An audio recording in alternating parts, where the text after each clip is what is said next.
Welcome to Blizzard Fire. We hope this video helps fire up your solution. In this video, I will show you how to replace the battery in your Hyundai Sonata key fob. This simple task can be done at home with just a few common items. You'll need a fresh CR2032 3-volt lithium coin battery, which is widely available at most electronics stores.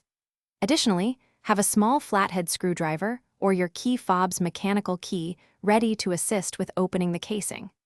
This process is quick and easy. First, locate the small release button on your key fob and press it to slide out the hidden mechanical key.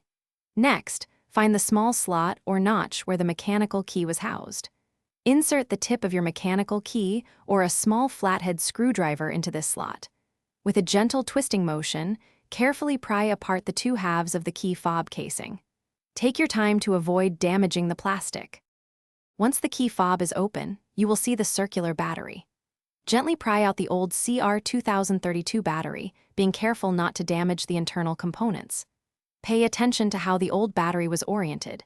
Typically, the positive side, marked with a plus sign, faces downwards. Now, insert your new CR2032 3-volt battery, ensuring the positive side is facing down and it sits snugly in its compartment. With the new battery in place, carefully align the two halves of the key fob casing. Press them together firmly until you hear and feel them snap securely into place, ensuring all edges are flush. Finally, slide the mechanical key back into its designated slot until it clicks and is fully seated.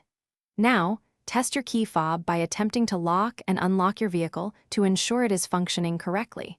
You've successfully replaced your key fob battery. Thanks for watching. If you found this helpful, don't forget to like and subscribe.